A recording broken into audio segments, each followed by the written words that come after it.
Se você estivesse passando por um momento de sofrimento na vida, para onde você iria? Onde você buscaria refúgio? Hoje eu vou conversar com vocês sobre esse livro muito gracioso que eu li semana passada, e o nome dele é Meus Dias na Livraria Morisaki.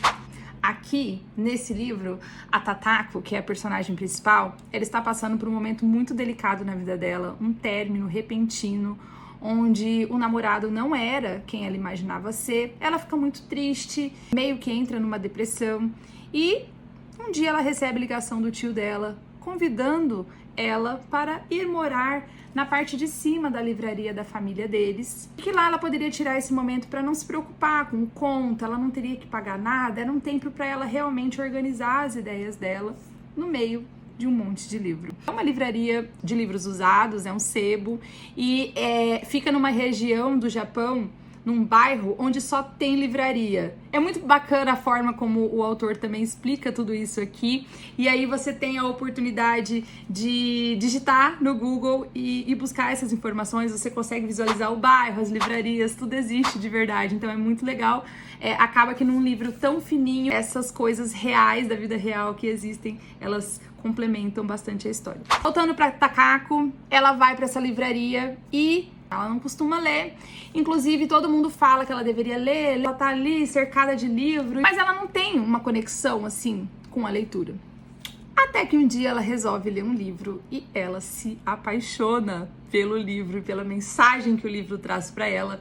E aí ela começa a ler um monte de livro, aí ela começa a gostar de estar na livraria, ela começa a ajudar o tio dela, começa a querer ler livros também para poder levar boas histórias para outras pessoas. Enfim, é muito bacana a forma como ela se conecta com a leitura a partir de um livro que ela leu na hora certa. Então é muito bacana as reflexões que ela vai trazendo para o leitor a partir desse sofrimento e dessa recuperação dela na livraria Morisaki. Junto com isso, a gente tem também o tio dela, que é uma pessoa super legal, que também tem seus problemas do passado. Ela já tinha uma ligação muito forte com o tio antigamente, que acabou perdendo, né? Cada um vai trilhando seus caminhos. Então ele tem um drama que eu nem vou citar aqui para vocês, que vai ser inserido aqui nesse livro na parte 2. Esse livro aqui, pequeno livro, é dividido em parte 1 e 2. Então na 2 a gente foge um pouco da Takako e a gente vai para esse drama do tio dela, mas a Takako continua aparecendo, ela é uma personagem principal e bem participativa do início ao fim. Como eu falei para vocês no outro vídeo, literatura de cura, né, a ficção de cura, é um gênero que tem me agradado bastante, tem sido um dos meus gêneros de conforto na literatura. Então toda vez que eu leio uma coisa pesada, eu fico pensando assim, eu podia ir lá buscar uma literatura de cura. Porque eu sei que aqui não vai ser nada pesado, apesar de abordar questões tristes da vida, né, como depressão e outras coisas, o foco dele é na cura, em como a pessoa vai sair daquilo, só que sem muito aprofundamento. Então é uma leitura de conforto e inclusive que traz ambientes de conforto. Por exemplo, você olha aqui nessa capa, a gente tem uma livraria.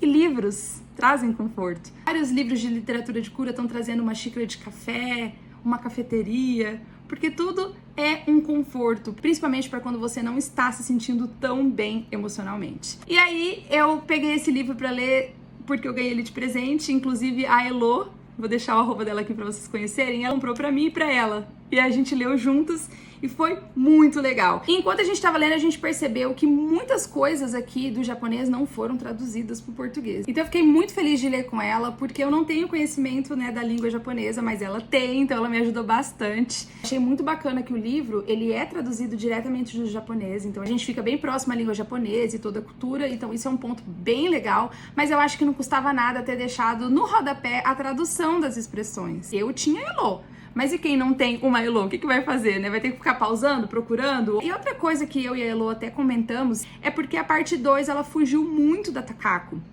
E a gente estava muito conectada no início com a Takako, com o tio.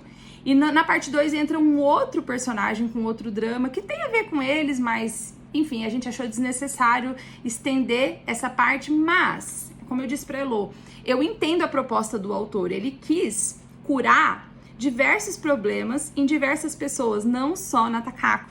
Eu compreendo a dor desse personagem, a forma como ela buscou essa cura, mas ela não faria falta na história. Uma leitura, assim, que faz você refletir, que faz você pensar, repensar algumas atitudes e realmente valorizar algumas pessoas e ao mesmo tempo se afastar de outras. Eu anotei vários trechos desse livro para compartilhar com vocês, inclusive eu parei a leitura para gravar um vídeo, então eu acho que já valeu. E teve um trecho que me fez chorar. Lembrei muito de algo que eu sinto falta, sabe? E que eu sinto falta desde a minha infância. E a forma como foi colocado aqui me emocionou. Então, é um livrinho curto, simples, sem grandes aprofundamentos, que aborda temas reais num formato de ficção, traz cultura japonesa, se passa numa livraria muito legal e que ainda conseguiu me tocar de uma forma que eu não esperava. Então, fica aqui uma dica de literatura de cura, ou ficção de cura, como tem chamado por aí. Um livro pequeno, mas capaz de despertar emoções no leitor e ainda trazer um pouquinho da cultura japonesa. Gostei bastante.